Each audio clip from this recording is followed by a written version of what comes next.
What's up guys, Marco here and welcome to today's video where I want to talk about a slightly different topic than usual, and this is the mindset of the e-com entrepreneur in 2019. So now we're at it, it really peaked. You see a ton of new channels popping up every day talking about e-com. You have a ton of stores getting, rising every single day. E-com is really at its peak, and now 2019, chances are it becomes super competitive, even more than in 2018.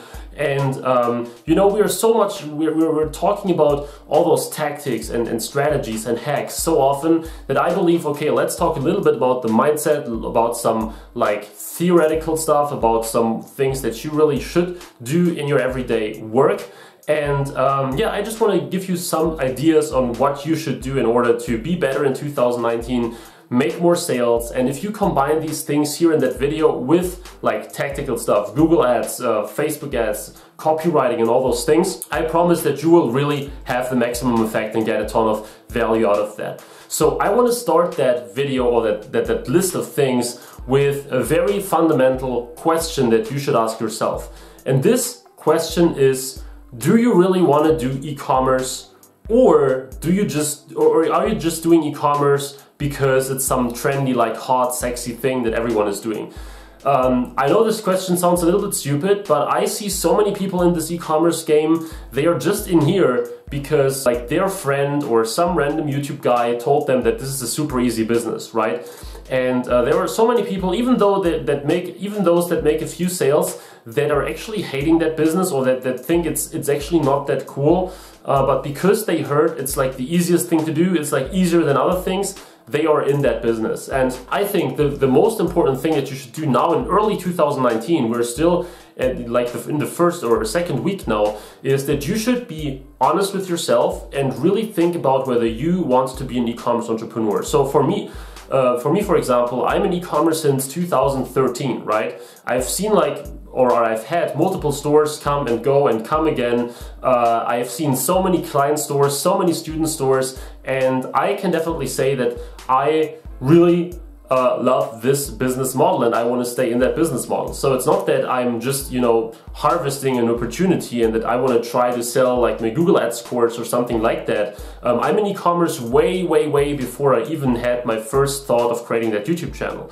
And this is something that you should do for yourself. If you're just in e-commerce because you think you can make $1 million with it in 2019 and like you really hate that business model, you hate creating stores and ad campaigns for it, then now it's a great time to switch and to do something else, whether it's some other online marketing stuff or something totally different. The point is, do it as quickly as possible so that you can really focus your energy. Now, probably if you're in e-commerce and you really want to do that, it was just a very simple, straightforward first point, but still I think it's very helpful and it needs to be said to many people that are still insecure. Now, the second thing that builds directly on top of that is, if you decide that you actually want to do e-commerce, that you say, okay, that's a good business model, even though it gets more competitive, even though it's getting harder, I want to stay in that, then really commit to it. So the first thing, do you want to stay here? Yes. If so, then really be prepared to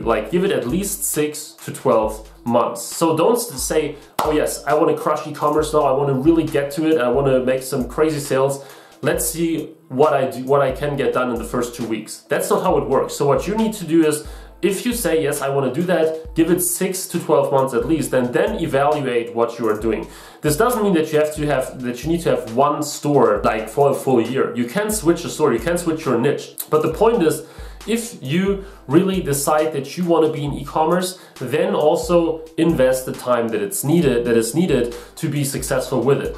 And this is extremely important because I see so many people that say, yeah, I'm committed to e-commerce, I really want to crush it now, and then after 2 weeks you see them doing something else. So, and this is not just, switching your Facebook profile to being the CEO of your life or all that stuff that I always see, or being the CEO of that and that store, but in reality you spend like 10 minutes a day watching some e-com YouTube videos and going to AliExpress, and that's it. This is definitely not what I mean here. So the thing is, if you give it 6 to 12 months of really active work and research and testing and all these things, then you can determine whether this is actually good business or not. Because before that, chances are very, very high that you won't see any significant success within like 1 month or even 2 or something like that. The market is way too competitive to see results in like a week.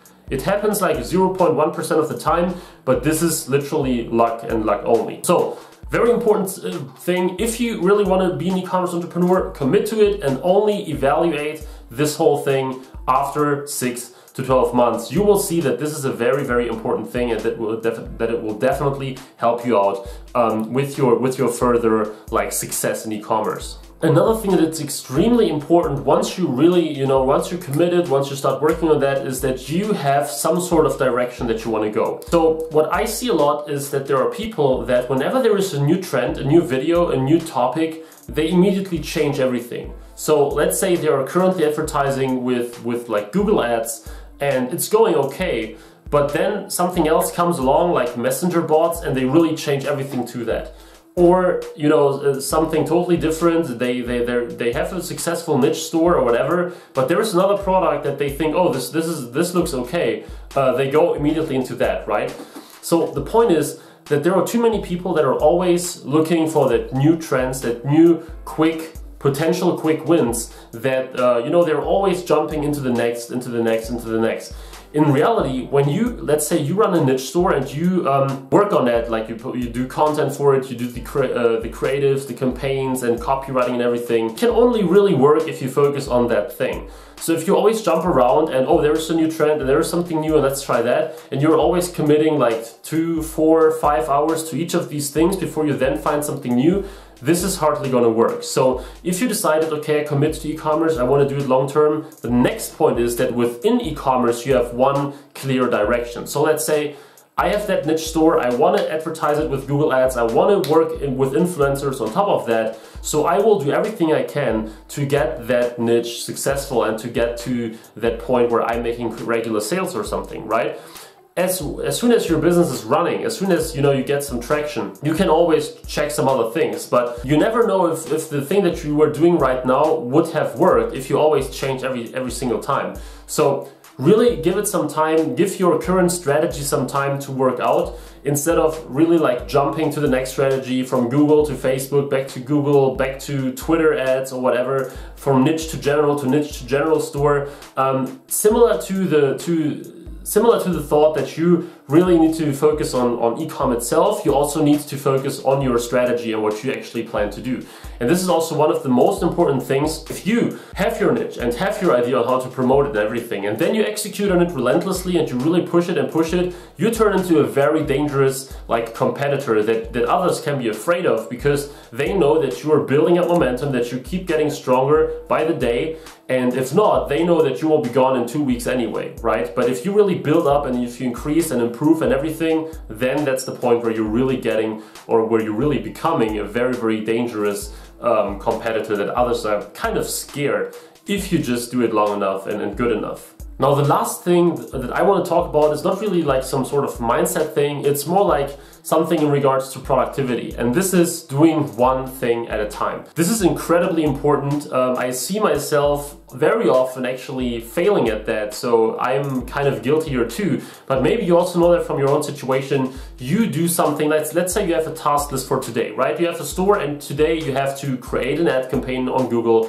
You have to write new copies or new descriptions for 10 products. You want to add 10 new products to your store. You have to deal with 20 customer service emails and do some other stuff, right? So what happens is you sit down and you start, and let's say you work on that Google ad campaign, and in the middle of that you realize that there is something that is actually quite hard, or that you cannot do immediately, right? So you want to create that ad and you want to create a 3-ad split test or 3-ad test. So you want to create 3 separate ads, but you don't really know what to write, and you have like a blog and you don't really know what you should do. And this is where you switch to something else. So you go ahead and go from ad creation to customer service, or creating some logo or whatever it is, right? Or whatever it is. So this is really, really terrible. And this is one of the worst things that you can do in terms of productivity. I'm sure that you're all familiar with a ton of different productivity guides and trainings and whatever. But switching tasks too quickly and not being focused on one thing is literally one of the worst things that you can do, especially if you have limited time, especially if you are working a 9-to-5 job on top of your e-commerce business or something like that. Then this effect, of course, is even more devastating because the limited time that you have will be split among little tasks, and you switch from one thing to another. And the bad thing here is it's not only that you lost the three seconds switching from that to that. It's really that if you go back to that ad creation part, you are not in the zone anymore. So if you are creating your ad right now and you wrote 5 different ads already, you are in that zone. You really know how to write. You're in that mode of talking directly to the customer. And if you switch to doing something else, and then you go back half an hour later, you really need to get into it again. You need to get in the zone again. You really basically lose at least a couple of minutes, if not even 10 minutes or more. And if you do that a ton of times during the day, chances are that you're literally losing hours basically hours in terms of being non-focused or unfocused in the process. And this is extremely important. So on top of all the other things, the first 3 principles were mainly about being that having that long-term focus for your e-commerce business now in 2019. But this one here is really to be more productive and to make sure that you use the time in a good way. So now let's say you spend 1 hour learning something new and researching and stuff, then you go back and do then you do this, then another hour you only do that. And this is really how you can max out your time, and where even with 2 or 3 hours a day, you can really make huge progress in your business. Extremely important, guys. I hope that you will actually keep that in mind. It's probably one of the most important productivity hacks, if you want, that are out there. All right, so I really hope that these few tips were helpful for you. It's not, as I said, it's not really like a pure mindset video. It's more like a few tips that you should really think about in 2019. They are very general, very theoretical, and I still hope that they were in some form actionable for you. So my recommendation is that you sit down and first of all decide, do I want to do e-commerce? Really, if you really ask yourself. Second, if you do, commit to it. Third, make sure that you are having that one strategy that you want to follow until you really know that it works or it doesn't, and then in the end focusing on one thing at a time, and at one task at a time, at one process at a time, whatever it is. But this is how you really get advanced. This is how you get better than others. This is how you can really make sure that you are getting progress and not just seeing no progress at all, waiting there, nothing happens, you get no sale, etc, etc. This being said, guys, I really hope that you enjoyed that video. If you did, then please leave a like, please subscribe for more. Don't worry, we will also go into more technical and detailed stuff again in the next videos. But I felt like this is still a very important thing to know, even though you might have heard about this somewhere else, of course. So, as I said, thanks a lot for watching, guys. I hope that I will see you in the next video again, and I really hope that you got some value out of this video here today. This being said, I will see you in the next video. Bye bye.